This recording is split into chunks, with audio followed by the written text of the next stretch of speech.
Senhor nosso Deus, nosso bom Pai, muito obrigado, Senhor, porque mais uma vez nos concedes este santo privilégio de aqui nos encontrarmos na Tua presença e mais uma vez, Senhor, segundo a Tua promessa, nós confiamos que Tu estás aqui entre nós e que através do Teu Espírito irás abrir a nossa mente e também irás abrir o nosso coração à influência da Tua Palavra.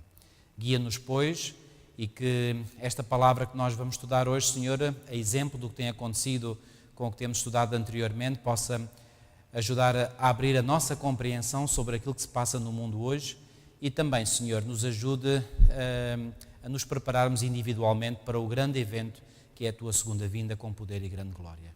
Fica, pois, connosco, tudo isto nós te pedimos e pela fé te agradecemos em nome de Jesus. Amém.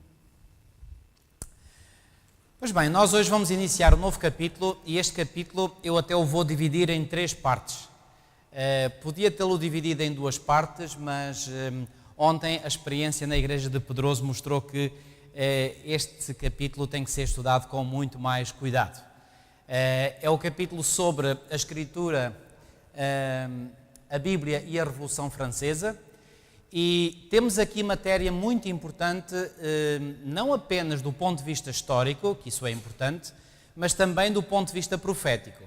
E sabem porquê? Porque aquilo que aconteceu na Revolução Francesa ajuda-nos a compreender em grande parte o mundo hoje.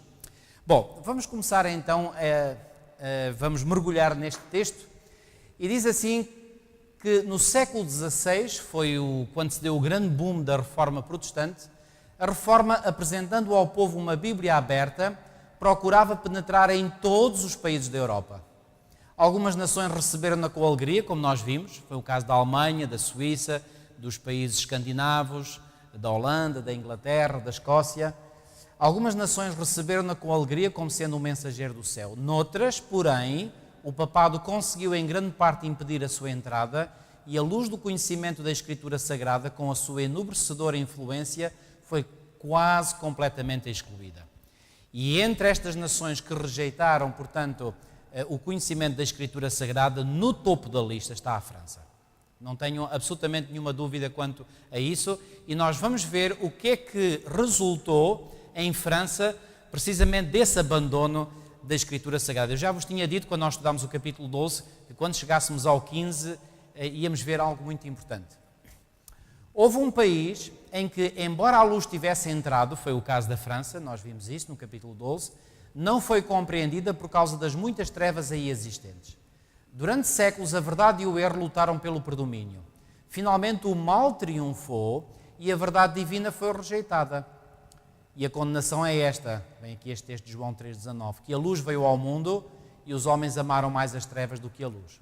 Portanto, o exemplo que a França nos deixou é um exemplo absolutamente terrível, porque mostra as consequências terríveis que advêm de se rejeitar de forma consciente a luz da verdade. E foi exatamente isso que aconteceu com a França. Foi permitido que a nação colhesse os resultados da sua conduta. A ação do Espírito de Deus foi retirada de um povo que tinha desprezado a dádiva da sua graça. Consentiu-se que o mal chegasse a crescer. E todo o mundo viu os frutos da rejeição voluntária, olhem aqui, voluntária da luz. Não foi por ignorância, foi de forma voluntária.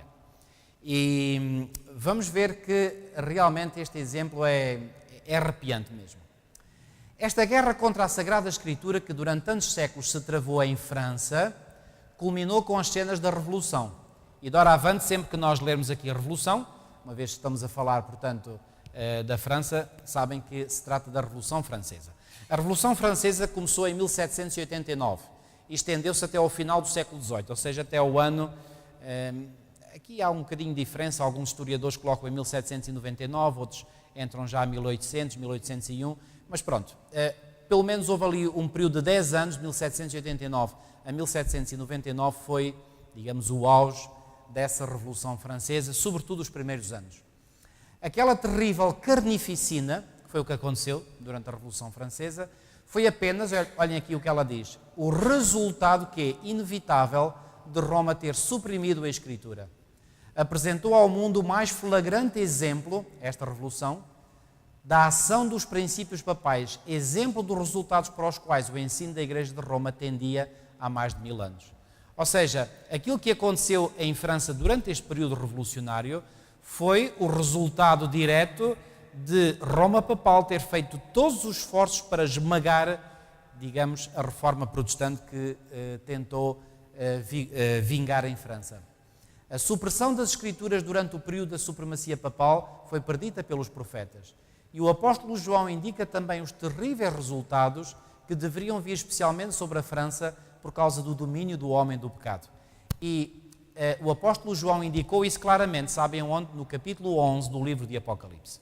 Nós vamos ver aqui alguns desses textos, portanto, de Apocalipse 11. Ainda ontem o irmão Fernando Ferreira, no final da reunião, dizia, e é uma forma de nós fixarmos bem isto, que o capítulo 11 de Apocalipse lança muita luz sobre o capítulo 11 de Daniel. E já vos vou explicar isto mais à frente. Disse o anjo do Senhor: hão de calcar aos pés a cidade santa durante 42 meses. E hei de enviar as minhas 2 testemunhas vestidas de luto para anunciarem a vontade de Deus durante 1260 dias.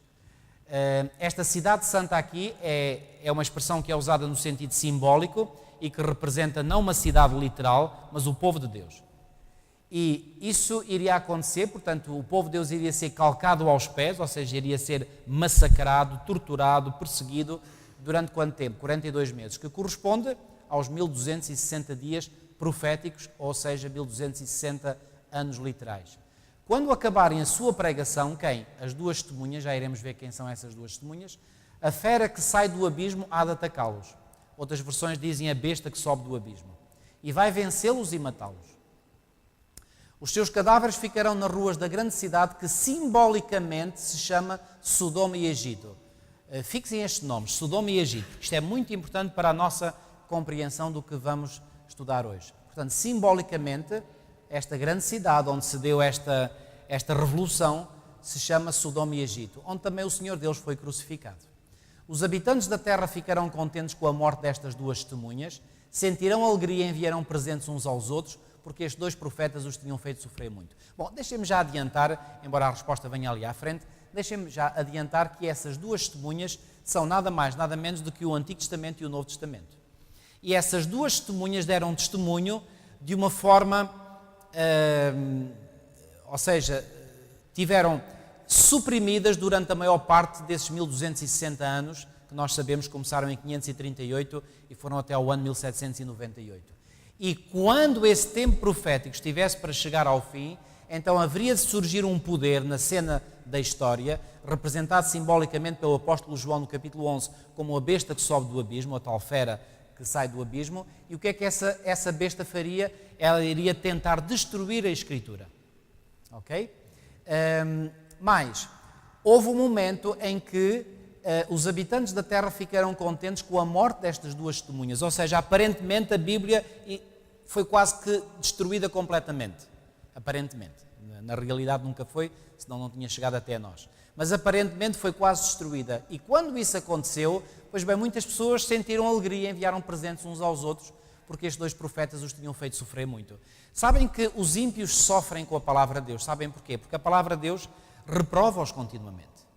Eles não sentem paz na sua consciência, nem podem sentir, porque a palavra de Deus é permanentemente uma acusação contra a sua consciência. E então o que é que eles fazem? Como não se conseguem livrar desse peso de consciência, então o que é mais fácil? É acabar com a palavra de Deus. E foi exatamente isso que aconteceu. No tempo da Revolução Francesa, a França procurou destruir a palavra de Deus. E houve muitas pessoas que se regozijaram, porque agora a palavra de Deus já não os vinha condenar mais. Mas só que aconteceu algo. Mas ao fim de 3 dias e meio, isto foi um período de 3 anos e meio, durante esse período revolucionário, o sopro da vida que vem de Deus entrou neles, ou seja, neles, nas 2 testemunhas, Antigo e Novo Testamentos, puseram-se de pé e o terror apoderou-se de quantos os contemplaram. Ou seja, quando de repente aqueles que cantavam vitória porque a Bíblia estava quase a ser aniquilada, se vê que afinal de contas esse aniquilamento não deu resultado e que a Bíblia estava outra vez a ganhar força, porque havia pessoas que a estavam a defender, pois bem, entraram em pavor. E são textos que vêm em Apocalipse 11, como eu vos disse, e os versículos 2 a 11, numa versão moderna da Bíblia. Os períodos aqui mencionados, já vou referir, mas vamos ler, 42 meses e 1260 dias são um só. representando igualmente o tempo em que a Igreja de Cristo deveria ser oprimida por Roma. Os 1260 anos da supremacia papal começaram em 538, como vos disse, da nossa era, e terminariam, portanto, em 1798. Nessa ocasião, ou seja, em 1798, um exército francês entrou em Roma. Estamos em pleno período revolucionário. E quem é que enviou esse exército francês para entrar em Roma? Precisamente o imperador francês que dominava na altura, Napoleão Bonaparte, que se calhar a maior parte de vós sabe que depois ele perdeu uma batalha contra os ingleses, na famosa Batalha de Waterloo, e depois ele foi levado pelos ingleses para uma ilha no meio do Atlântico, a ilha de Santa Helena, onde ele viveu os últimos dias da sua vida e veio a falecer. Então, em 1798, um exército francês, não diz aqui, mas ele foi comandado por um general francês chamado Berthier, entrou em Roma e prendeu o Papa, que morreu no exílio, nomeadamente numa cidade do sul de França chamada Avignon. Bom, deixem-me dizer-vos algo. Quando isto aconteceu em 1798, é aquilo que nós interpretamos, segundo diz Apocalipse 13, como a besta que sobe do mar levou uma ferida mortal. Mas muitas vezes nós nos esquecemos que essa ferida mortal não terminou com a Igreja, terminou com o domínio político que a Igreja tinha sobre a maior parte das nações da Europa, para não dizer quase todas. Bom, algumas já tinha menos pelo efeito da Reforma Protestante. E iremos ver aqui mais à frente uma declaração que fala isso mesmo. Mas o controle absoluto, o controle absolutista que Roma papal exercia sobre muitas nações foi quebrado em 1798. Mas há uma coisa que não foi quebrado, o poder religioso. É que Roma continuou, portanto, como sendo uma igreja, com os seus serviços religiosos, isso continuou. Agora, o que terminou em 1798 foi aquele poderio enorme que Roma exercia sobre os governos políticos da Europa. Apesar de logo a seguir ter sido eleito o novo Papa, a hierarquia papal nunca mais conseguiu exercer o poder que anteriormente possuíra. A perseguição da Igreja não continuou durante esse período de 1260 anos. Deus, usando misericórdia para com o seu povo, abreviou o tempo da sua dolorosa prova. E abreviou como? Vamos ver. Predizendo a grande tribulação a sobrevir à Igreja, diz-nos Ellen White, o Salvador disse: se aqueles dias não fossem abreviados, nenhuma carne se salvaria, mas por causa dos escolhidos serão abreviados aqueles dias. Isto é uma citação de Mateus 24, 22. E já agora deixem-me aqui enfatizar um ponto. Normalmente muitos adventistas dizem que quando se referem, portanto, aqui a este texto de Mateus 24, 22, quando diz que aqueles dias serão abreviados, normalmente colocam este tempo no tempo do fim. Mas olha o que Ellen White aqui diz. Pela influência da Reforma, ou seja, da Reforma Protestante, a perseguição abrandou antes de 1798. Então, basicamente, esta profecia já teve o seu cumprimento no passado. Portanto, como é que estes dias foram abreviados? Que dias? Pois bem, os dias da grande tribulação. Que grande tribulação foi essa? A grande tribulação dos 1260 dias proféticos, ou 1260 anos literais. E como é que essa perseguição foi abreviada? Pois bem, ela foi abreviada pelo efeito da Reforma Protestante, que veio aliviar, e aliviar fortemente, aqui diz abrandar, portanto, a perseguição, antes que esse período profético terminasse em 1798. Não sei se me fiz entender, ok? No que se refere às duas testemunhas, o profeta acrescenta: estas duas testemunhas são as duas oliveiras e os dois candelabros que estão na presença do Senhor da terra. Isto ainda é uma citação de Apocalipse 11. E agora vem a interpretação. A tua palavra, diz o salmista, é lâmpada para os meus pés e luz para o meu caminho. As duas testemunhas representam o Antigo e Novo Testamentos. Cá está o que Ellen White nos diz. Ambos são testemunhas importantes quanto à origem e perpetuidade da lei de Deus. Ambos são também testemunhas do plano da salvação. Os símbolos, sacrifícios e profecias do Antigo Testamento apontam para um Salvador que haveria de vir. Os Evangelhos e as Epístolas do Novo Testamento falam acerca de um Salvador que veio, tal como os símbolos e as profecias tinham anunciado. Portanto, quer o Antigo Testamento, quer o Novo Testamento, todos dão em conjunto, em sintonia, portanto, testemunho quer da lei de Deus, quer do Salvador que haveria de vir.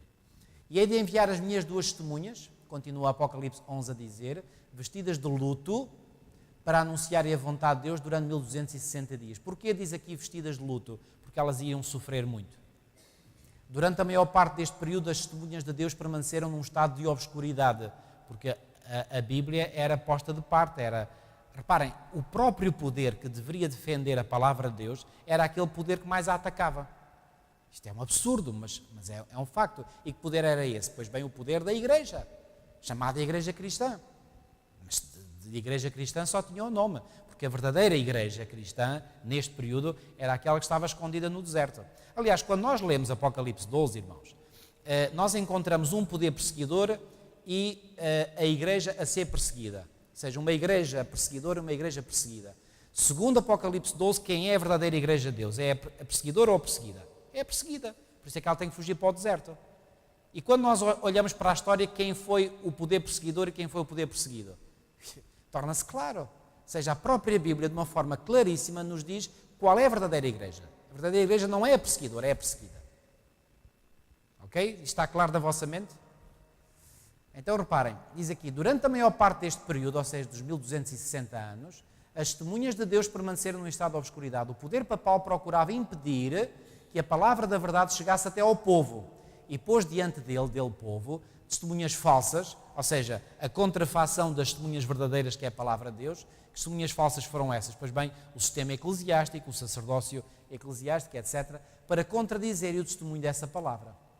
Quando a Bíblia foi proscrita pelas autoridades religiosas e seculares, quando o seu testemunho foi pervertido, tendo homens e demónios feito todos os esforços para descobrirem como desviar o espírito do povo dos seus ensinos, quando os que ousavam proclamar as suas sagradas verdades eram perseguidos, traídos, torturados, sepultados nas celas das masmorras, martirizados por causa da sua fé, obrigados a fugir para a fortaleza das montanhas e para as covas e cavernas da terra, então cumpria-se a profecia de que as fiéis testemunhas profetizariam vestidas de luto. Cá está.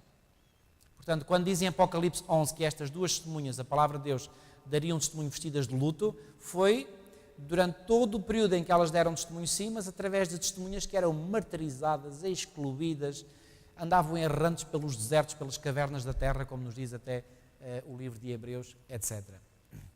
Mas apesar disso, continuaram a testemunhar durante todo o período de 1260 anos. E olhem agora o que Ellen White aqui nos diz. Nos tempos mais obscuros, houve sempre fiéis que amavam a palavra de Deus e defendiam a sua honra. Nunca houve um único momento na história da humanidade em que não houvesse um povo de Deus sobre a terra. Muitas vezes eles chegaram a ser uma minoria da minoria. Reparem, quando veio o dilúvio, quantas pessoas compunham o povo de Deus? 8 pessoas. Incrível. Num mundo onde certamente haveria milhões e milhões de pessoas. 8 pessoas. Ou seja, ao longo da história, às vezes mais, outras vezes menos, o povo de Deus sempre foi uma minoria. Mas sempre houve povo de Deus. Nunca houve um tempo em que se extinguissem completamente as testemunhas verdadeiras. Sempre houve. E aqui, durante o tempo da Idade Média, não foi diferente. Esses fiéis servos receberam sabedoria, autoridade e poder para anunciar a verdade da palavra durante todo aquele tempo. Que tempo? O tempo dos 1260 anos. Reparem, não foram 200 anos, não foram 500 anos, não foram 1000, foram 1260 anos. É muito tempo. É muito tempo mesmo. Se alguém lhes quiser fazer mal, foi o que o Senhor disse através do seu profeta João, se alguém lhes quiser fazer mal, mal a quem? Às duas testemunhas, saiba que da boca deles, ou seja, da própria palavra, sairá fogo para destruir os seus inimigos. Aqueles que tentarem fazer-lhes mal, morrerão da mesma maneira. Os homens não poderão espezinhar a palavra de Deus impunemente. O sentido desta terrível declaração é apresentado no capítulo final do Apocalipse. Eu, João, declaro a todos os que ouvirem as palavras proféticas deste livro, se alguém lhes acrescentar qualquer coisa, Deus há de castigá-lo com os castigos descritos neste livro. E se alguém retirar alguma das palavras proféticas escritas neste livro, Deus lhe retirará a sua parte na árvore da vida e na cidade santa, conforme vem escrito neste livro. Ou seja, não podemos acrescentar nem tirar nada. É o que lá está, é o que lá está. E ai daqueles que lutam contra a palavra de Deus. Nunca levam de vencida essa batalha. Estas são as advertências feitas por Deus para impedir os homens de mudar de qualquer maneira aquilo que Ele revelou ou ordenou. Estes solenes avisos de castigo aplicam-se a todos os que, através da sua influência, levam outros a olhar para a lei de Deus de forma leviana. Deveriam fazer tremer os que dizem que é indiferente obedecer ou não à lei de Deus. Não é indiferente. Todos aqueles que voluntariamente, de forma consciente, desobedecem à lei de Deus, desrespeitam a palavra de Deus, vão seguramente sofrer as consequências, e consequências terríveis. Todos os que colocam as suas próprias opiniões acima da revelação divina, todos os que mudam o sentido claro das Escrituras para o acomodar às suas próprias conveniências. Claro, é muito prático isto, entre aspas. Quer dizer, eu leio a palavra de Deus muitas vezes me dá bufetadas sem mãos, e porque eu não quero receber essas bufetadas, o que é que eu tento fazer? Tento acomodar a Bíblia aos meus interesses. Pois bem, todos os que fazem isso não vão muito longe. Não vão muito longe. Portanto, todos aqueles que tentam acomodar a Bíblia às suas próprias conveniências ou por se conformarem com o mundo estão a trazer sobre si uma terrível responsabilidade. A palavra escrita, a lei de Deus, aferirá o caráter de todos os homens e condenará os que, sob esta prova infalível, foram achados em falta. Quando acabarem, diz-nos ainda a profecia, quando acabarem ou estiverem a acabar a sua pregação, e diz-nos que o período em que as duas testemunhas deveriam profetizar vestidas de luto terminou em 1798. Agora, aproximando-se do fim da sua obra em trevas, o poder representado pela fera que sai do abismo, ou besta que sobe do abismo, deveria fazer guerra contra elas. Reparem, pensem no seguinte: o diabo, através de um poder que deveria defender a palavra de Deus, mas que na realidade estava contra a palavra de Deus, que era o poder papal, chamada a Igreja Cristã, esse poder durante 1260 anos tentou por todos os meios suprimir a palavra de Deus, impedir que a palavra de Deus chegasse ao conhecimento do povo. Mas quando o poder, ou melhor, esse poder dominante estava a chegar ao fim, reparem, o que é que o diabo vai fazer? O diabo é um grande estratega.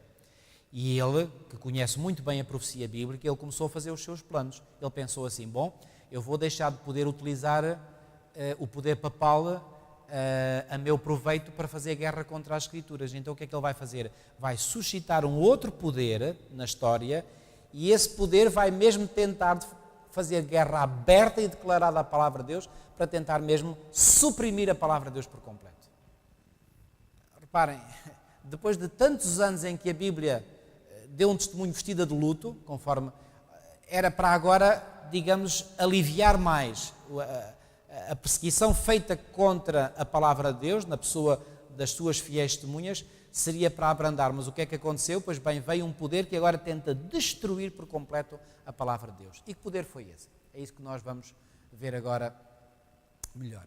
Em muitas das nações da Europa, os poderes que governaram na Igreja e no Estado foram, durante séculos, olhem aqui, dirigidos por quem?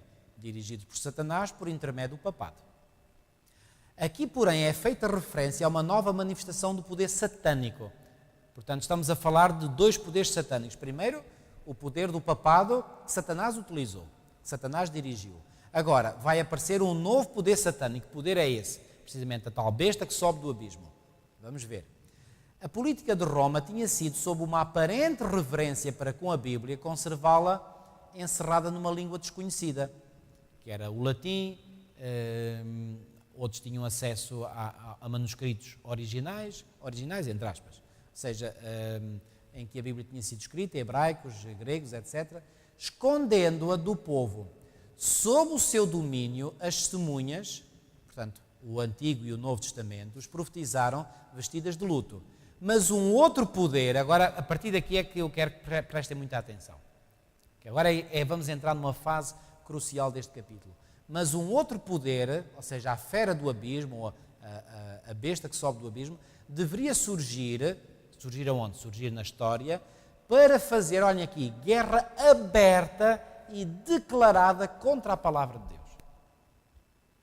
Antes a luta foi subtil, reparem, sob uma aparente reverência. Fazia-se guerra na mesma contra a palavra de Deus, mas não era de forma tão ousada, tão declarada, tão aberta. Agora este poder vai fazer guerra aberta. Diz aqui, guerra aberta e declarada contra a palavra de Deus. A grande cidade, em cujas ruas as testemunhas foram mortas e onde os seus cadáveres ficaram, é simbolicamente, não se esqueçam desta palavra, simbolicamente o quê? O Egito. E agora, o Egito é uma nação que é mencionada na Bíblia. E é mencionada em que termos? Prestem agora muita atenção. De todas as nações apresentadas na história bíblica, estamos a falar agora só da história bíblica, não da história fora do contexto bíblico. De todas as nações apresentadas na história bíblica, foi o Egito que, da forma mais ousada, negou a existência do Deus vivo e resistiu a quê? Aos seus preceitos. Claro, quando se nega a existência do Deus vivo, a consequência natural é fazer o quê? É resistir aos preceitos de Deus. Nenhum monarca jamais se aventurou uma rebelião mais aberta e arrogante contra a autoridade do céu do que o rei do Egito. Não sei se recordam quando Moisés e Arão foram à presença do faraó para pedirem autorização para o povo de Israel poder sair do Egito para ir adorar Deus no deserto.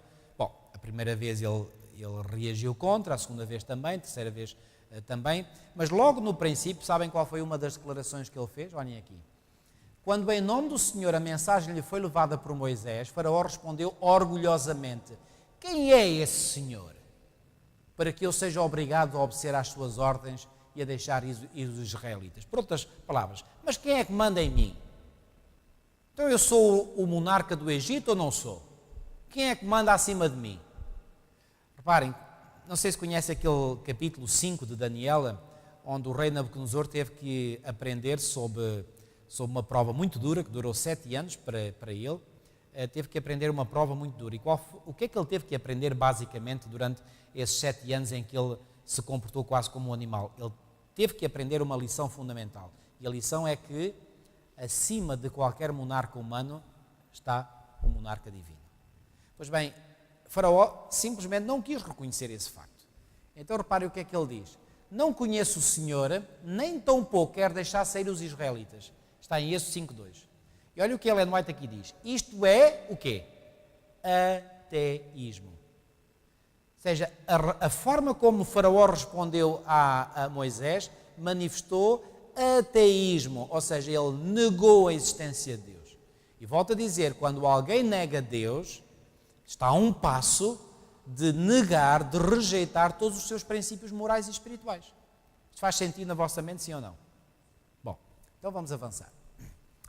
E agora reparem, e a nação representada pelo Egito, representada como? De forma simbólica, de forma, portanto, não literal, mas de forma figurada, a nação representada pelo Egito daria expressão a uma negação idêntica às reivindicações do Deus vivo. Bom, que nação é esta representada pelo Egito? É precisamente a França.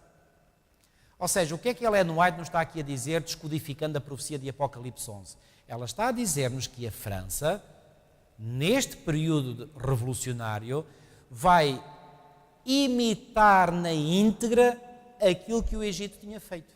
Olhem aqui. E a nação representada pelo Egito daria expressão a uma negação idêntica, ou seja, igual, semelhante, às reivindicações do Deus vivo e manifestaria um idêntico espírito de incredulidade e desafio. A grande cidade é também comparada simbolicamente com Sodoma. Porquê? Porque em Sodoma reinava a imoralidade, reinava a concupiscência, reinava a lascívia, reinava a licenciosidade. E o que é que aconteceu em França durante este período revolucionário? Exatamente a mesma coisa.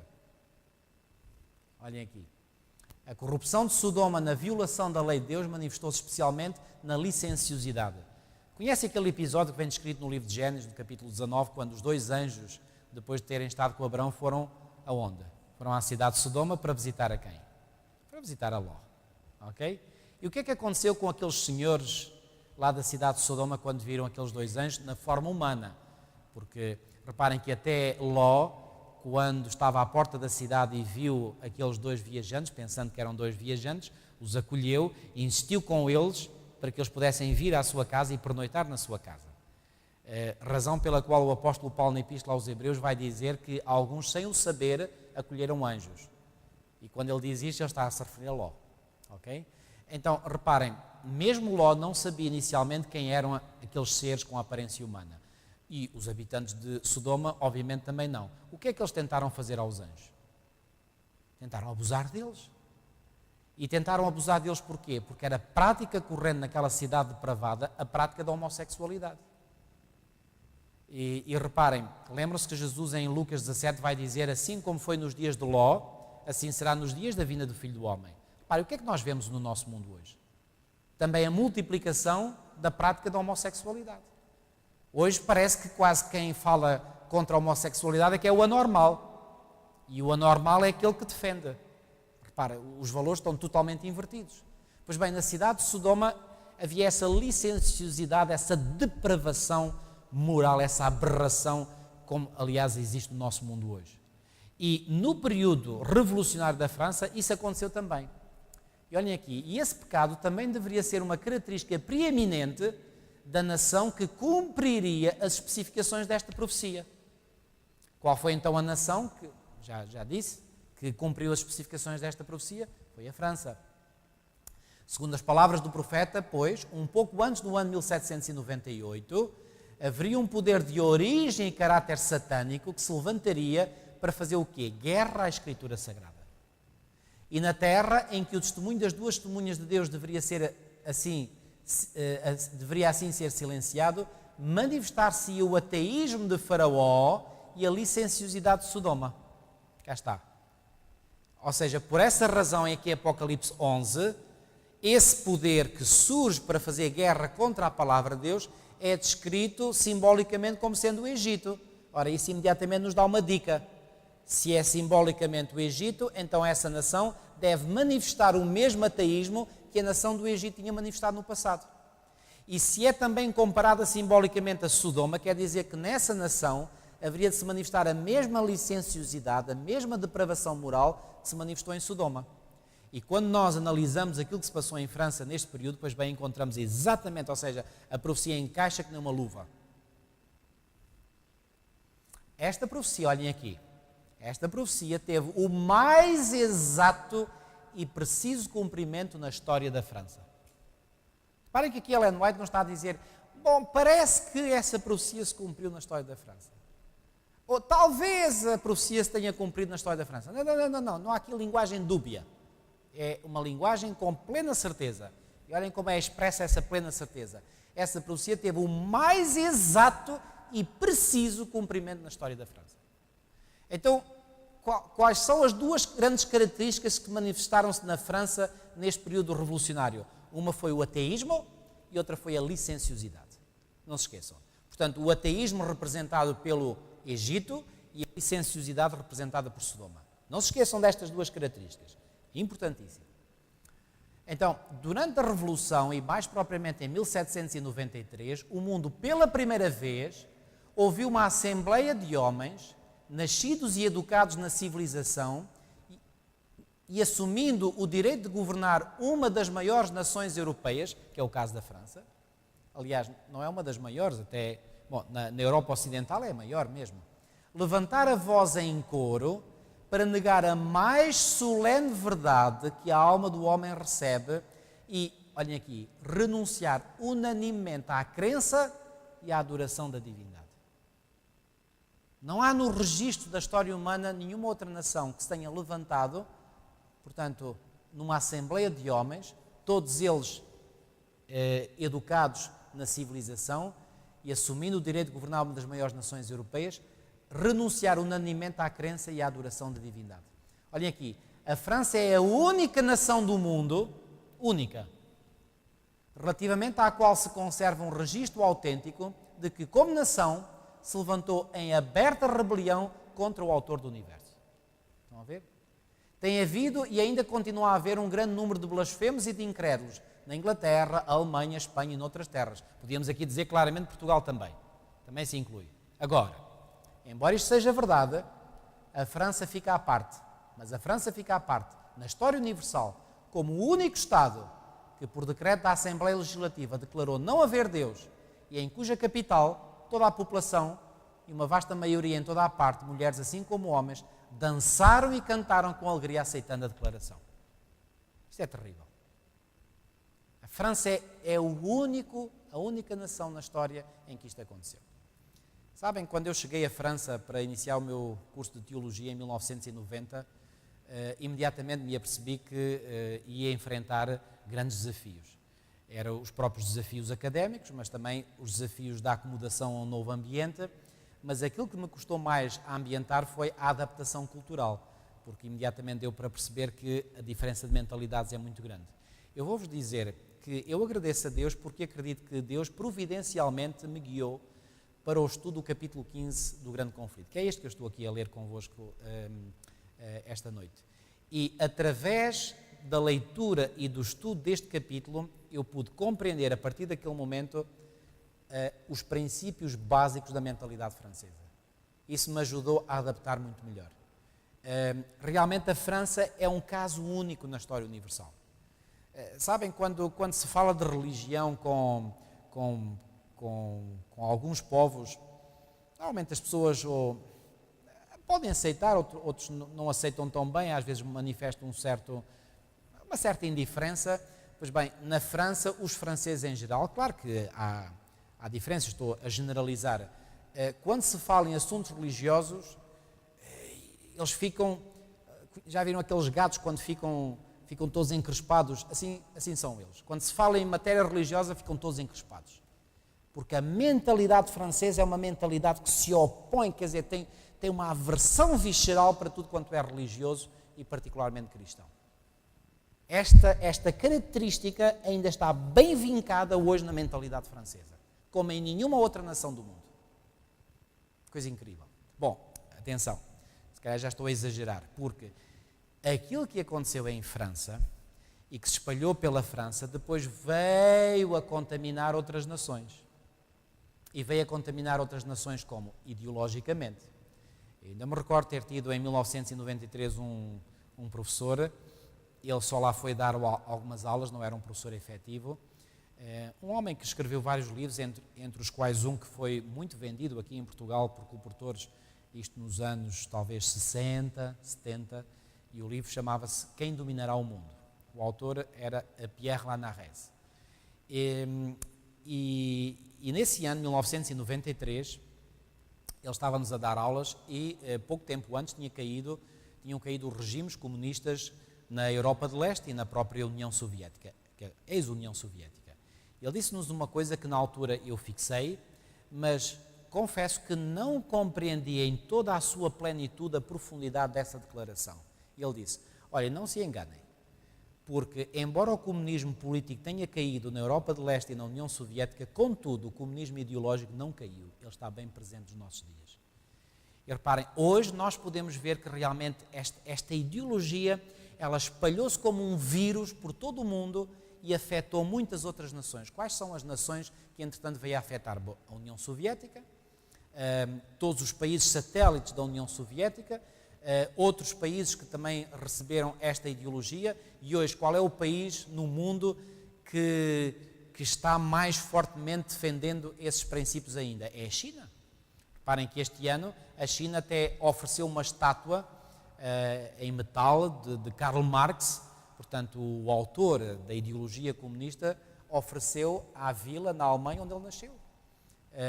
E esse professor, já agora deixem-me dizer, ele tinha defendido uma tese de doutoramento na Universidade de Sorbonne, em Paris, que é uma das universidades mais famosa em França e uma das mais famosas no mundo, onde ele defendeu historicamente que a Revolução Soviética de 1917 é filha legítima, foi a expressão que ele usou, filha legítima da Revolução Francesa. Porquê? Porque o comunismo, qual é a essência ideológica do comunismo? Ateísmo. Então vai ser o ateísmo, vindo da Revolução Francesa, que vai espalhar-se em várias ideologias. Vai se espalhar no comunismo, vai dar origem ao evolucionismo, vai dar origem a muitas outras ideologias que marcaram grandemente o século XIX e o século XX. Reparem, eu não gosto muito de falar destes assuntos, porque às vezes eu sei que corro o risco de ser mal interpretado. Mas vou-vos dizer muito sinceramente que eu não gosto de falar de política. Nunca gostei, nem gosto. Portanto, isso é um ponto assente. Mas gosto de observar as tendências políticas, sobretudo para ver qual é o jogo das tendências no mundo, quais são as ideologias que sobressaem mais. E posso dizer que um dia vou-vos aqui apresentar um estudo de Daniel 11, já o prometi, um dia vou cumpri-lo, que quando nós estudamos Daniel 11, naquela luta que vem descrita na maior parte do capítulo 11 de Daniel, que é a luta entre um rei do norte e o rei do sul, o rei do norte faz guerra ao rei do sul, pois o rei do sul faz guerra ao rei do norte e andam assim alternadamente. Pois bem, esses reis não são reinos literais, mas são sim sistemas ideológicos. E o sistema ideológico representado ou simbolizado pelo rei do norte é um sistema ideológico que é religioso. Aceita Deus, pelo menos diz que aceita Deus. Aceita alguns princípios de Deus, mas atenção, eu sublinho alguns, não aceita todos. E isto já levanta um problema, um problema grande. Sabem porquê? Porque, por exemplo, o apóstolo Tiago, em Tiago 2, diz que aquele que guarda toda a lei, mas tropeça num só ponto, torna-se quê? Torna-se culpado de todos. Da mesma forma, quem aceita uma parte das Escrituras, mas rejeita outra, é como se rejeitasse toda a Escritura. Certo? Então, reparem, o rei do norte, ou a ideologia simbolizada pelo rei do norte, é uma ideologia que aceita Deus e alguns dos seus princípios, mas rejeita outros princípios. Ao passo que o rei do sul representa um sistema ideológico que nega a existência de Deus e rejeita a maior parte, para não dizer quase todos os princípios morais e espirituais. E na história bíblica, o rei do norte é associado à Babilónia e o rei do sul é associado ao Egito. O Egito, já vimos através do que acabámos de ler, que é o ateísmo. Qual é a grande característica desse sistema ideológico? É o ateísmo. E esse ateísmo passou durante todos os séculos da história até chegar aos nossos dias. Reparem, os dois grandes blocos ideológicos que têm feito guerra no nosso mundo são, por um lado, esse sistema religioso, que é um sistema corrompido, e o sistema ideológico representado pelo ateísmo.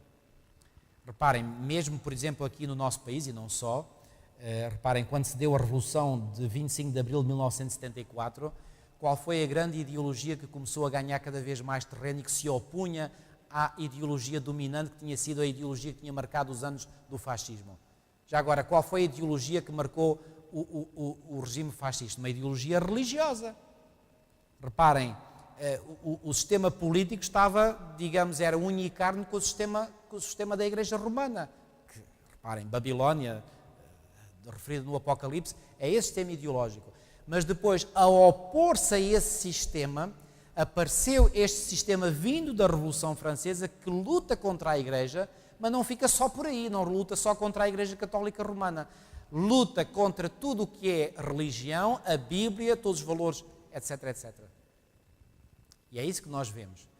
Reparem, basta olhar para o espectro político aqui em Portugal, o que é que nós temos? Temos os partidos políticos, por exemplo, da área esquerda, Bloco de Esquerda, PCP, PS, são partidos que têm uma ideologia que é a ideologia do Rei do Sul. E por outro lado temos os partidos da chamada ala direita, PSD, CDS, que têm uma ideologia básica que é a ideologia do Rei do Norte.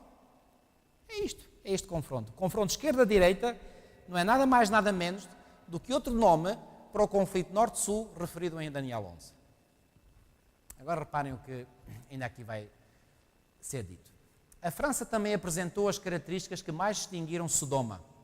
Durante um período revolucionário mostrou-se um estado de rebaixamento moral e de corrupção semelhante ao que contribuiu para a destruição das cidades da planície. Cidades da planície são estas, são Sodoma, Gomorra e as cidades circunvizinhas. E o historiador apresenta juntamente o ateísmo, a licenciosidade da França, tal como a profecia os dá. Ligado intimamente a estas leis que afetam a religião, estava a que reduzia a união pelo casamento, o mais sagrado envolvimento que os seres humanos podem formar, cuja indissolubilidade contribui da maneira mais eficaz para a consolidação da sociedade, à condição de que mero contrato civil de caráter transitório. Esta foi uma das heranças da Revolução Francesa, transformar o casamento num mero contrato civil. Então, ontem o irmão Fernando Ferreira me dizia uma coisa que eu só ontem que aprendi. Ele diz que quando se deu a Revolução Republicana de 5 de outubro de 1910, todos sabem, ainda hoje o 5 de outubro é feriado, houve aí uns anos que não foi, mas agora voltou a ser.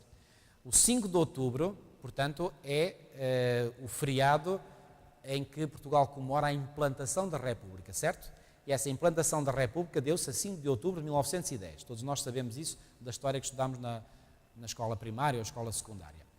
E ele disse-me ontem que a 5 de outubro foi, portanto, a implantação da República. 5 dias depois, a 10 de outubro desse mesmo ano, pois bem, legalizaram o casamento civil e o aborto. Eu pergunto porquê? Porque os ideais republicanos estão eivados destes princípios da Revolução Francesa. Está tudo conectado. É absolutamente fascinante, sob o ponto de vista intelectual, nós estudarmos a história das mentalidades e vermos como tudo se vai concatenar a estes dois grandes blocos ideológicos.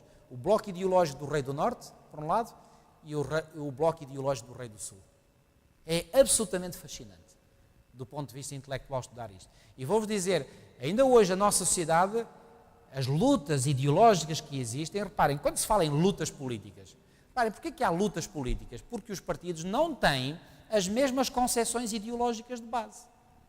E porque não têm as mesmas concepções ideológicas de base, lutam. Agora, vou-vos dizer algo. Sabem que a atual administração do presidente norte-americano Donald Trump, e eu vou dizer isto com muito cuidado porque eu não estou aqui a querer entrar no campo específico da política, o meu interesse aqui eu sou um estudante da Bíblia e particularmente da profecia bíblica e gosto de olhar para o mundo no qual eu vivo e gosto de observar as tendências que se veem no mundo e observar se essas tendências vão ao encontro da profecia ou não. E amigos, eu vou-vos dizer, já lá vão quase 28 anos, e eu, de ano para ano, cada vez me afirmo mais no conhecimento da profecia bíblica, porque dá para ver com olhos claros, para quem conhece a profecia bíblica, como as tendências no nosso mundo estão a cumprir rigorosamente a profecia bíblica. Estava eu a dizer que esta administração Trump está a fazer uma coisa muito interessante. O presidente Trump, ao contrário do que muita gente desconhece isto, porque não conhece a profecia bíblica, a guerra principal dele é uma guerra ideológica. E é uma guerra ideológica, sabem contra quem? Precisamente contra a mentalidade do Rei do Sul. Mentalidade essa do Rei do Sul que foi uma agenda que foi levada muito avante durante, sobretudo, os 8 anos da administração Obama. Porque nos Estados Unidos há dois grandes partidos, como vós sabeis. Há o Partido Democrata e o Partido Republicano. Pois bem, o Partido Democrata, se aqui há uns anos atrás não dava para ver isto de forma muito clara, e não dava, eu próprio nem me apercebia disso, agora apercebo disso a olhos claros, hoje em dia é mais do claro que o Partido Democrata encarna os princípios das ideologias de esquerda, ou seja, da ideologia do Rei do Sul, ao passo que o Partido Republicano encarna a ideologia do Rei do Norte. E a guerra que existe nos Estados Unidos, e não sei se os irmãos estão ao corrente, bom, a nossa mídia não nos permite muito ver isso, porque sabem que os grandes meios de comunicação social aqui no nosso país, de certo modo, andam a reboque de alguns grandes monopólios de comunicação social no mundo. E os grandes monopólios de comunicação social no mundo estão sediados nos Estados Unidos da América, não há dúvida. Em 1994, quando eu tomei conhecimento da CNN, bom, na altura já a CNN se apresentava como o meio de comunicação social mais forte, mais poderoso no mundo. Sabem, recentemente, já este ano de 2018, nestes primeiros meses do ano, li há poucos dias estatísticas que a CNN, que durante anos e anos e anos se manteve no topo das audiências, até me lembro que aquele indivíduo que era o responsável pela autoridade palestiniana, o Yasser Arafat, dizer que ele só via a CNN. Então a CNN era, por assim dizer, uma cadeia de notícias internacional de referência. Agora, sabem uma coisa? Estas cadeias, estes monopólios grandes de comunicação social, não são neutros no que diz respeito às ideologias. E a CNN defende ou encarna a ideologia da esquerda. Porquê que o presidente Donald Trump ataca a CNN e outros meios de comunicação social como o New York Times, o Washington Post? Porque esses meios de comunicação social encarnam a mentalidade a mentalidade secular, a mentalidade de esquerda, esta mentalidade que vem da Revolução Francesa. E ele faz um ataque porque a guerra dele é sobretudo ideológica. E agora o que é que está a acontecer? Porque está a haver esta grande mudança de paradigma da mentalidade esquerda para a mentalidade direita. Pois bem, os Estados Unidos estão em pé de guerra ideológica, podemos dizer. Vocês olham para a sociedade norte-americana e está em pé de guerra. Agora, de acordo com a profecia bíblica, quem é que leva a melhor no tempo do fim? Pois bem, segundo Daniel 11, no tempo do fim, estes dois sistemas ideológicos estiveram em luta quase durante toda a história. Pois bem, essa luta vai deixar de existir. Segunda profecia, Daniel 11. O rei do sul vai submeter-se ao rei do norte. E ao submeter-se ao rei do norte, acabam por fazer uma aliança, e ao fazerem uma aliança, eles juntam forças para lutar contra alguém. E sabem quem é esse alguém? É o povo de Deus. Então, reparem, amigos, o que é que está a acontecer atualmente? O que está a acontecer atualmente é que na nação mais importante do mundo, o rei do norte está outra vez a ganhar força, e agora vai ganhar forças para ganhar, e de modo a que o rei do sul se submeta totalmente a ele. Isto é fascinante. Eu não sei se isto vos diz alguma coisa, mas é fascinante observar isto. Mais uma vez digo, onde é que eu encontro o fascínio? Não é nestas guerras que se vê, é no facto de que a profecia se cumpre nos ínfimos detalhes. Pois bem, hoje nós não vamos muito longe, já estamos na página onde eu quero ficar. Deixem-me só ler aqui mais alguns parágrafos e ficamos por aqui hoje. Diz-nos ainda Ellen White: se os demónios estivessem dispostos a trabalhar para descobrir o modo mais eficaz de destruir o que fosse venerável, belo ou perdurável na vida doméstica, e de obter ao mesmo tempo a certeza de que o mal que era o seu objetivo criar se perpetuaria de uma geração a outra, não poderiam ter inventado plano mais eficiente do que a degradação do casamento. Sophia Arnaud, atriz famosa pelos seus ditos espirituosos, descreveu o casamento republicano como sendo o quê? O sacramento do adultério. Imaginem o que ela disse. Reparem, o casamento republicano é o sacramento do adultério. Onde também o Senhor Deus foi crucificado, esta especificação da profecia também foi cumprida pela França. Em nenhum país o espírito de inimizade contra Cristo tinha sido demonstrado de uma forma mais surpreendente. Em nenhum país a verdade tinha encontrado mais atroz e cruel oposição. Na perseguição infligida aos que professavam o Evangelho, a França crucificou Cristo, mas crucificou Cristo como? Na pessoa dos seus discípulos. Amigos, é absolutamente fascinante do ponto de vista intelectual, como eu digo, fazer esta análise e ver como aquilo que aconteceu em França, pois bem, marcou grandemente não só a história da França, mas essa influência se estendeu também a outras nações e chegou aos nossos dias. Eu vou-vos trazer da próxima vez uma declaração de Ellen White, vem no livro Educação, onde ela diz que os princípios que se encontraram na Revolução Francesa hão de estar presentes no mundo inteiro no tempo do fim. E é aquilo que nós observamos. E reparem, amigos, ainda ontem também falava lá na igreja de Pedroso, e o irmão me dizia: quando nós vemos, por exemplo, o liberalismo tomar conta de várias áreas da vida, até o liberalismo teológico, tudo isso é uma herança da Revolução Francesa. Ou seja, o que é que a Revolução Francesa veio fazer? Um ataque declarado, aberto contra Deus, contra a Sagrada Escritura e contra os princípios divinos. E ao fazer essa guerra, a guerra é tão forte, é tão poderosa, que o que é que acontece, o que é que aconteceu na sociedade em geral? E reparem, o nosso mundo hoje, digamos, em grande parte absorveu estes princípios da Revolução Francesa. Desprezam-se os princípios divinos. Mesmo a igreja remanescente de Deus que vive no mundo, acaba por receber essa influência. Por isso há, às vezes, uma tão grande indiferença por princípios, por algo que no passado se dava tanto valor e hoje parece que já não tem tanta importância. Amigos, isto é uma coisa absolutamente terrível, mas não se esqueçam, nós estamos num período de mudança, o mundo está a mudar, e sabem que assim como Satanás previu que não iria poder usar mais o poder papal quando o poder papal levasse a tal ferida mortal, e por isso ele suscitou um poder alternativo para poder usar esse poder em lugar do outro que iria deixar de poder utilizar. Agora, o que é que a profecia nos indica que vai acontecer no tempo do fim? Pois bem, este poder que ele utilizou com eficácia desde a Revolução Francesa, durante cerca de 200 anos, agora este poder está a dar as últimas. E quando ele não puder usar outra vez esse poder, sabe o que é que ele vai fazer?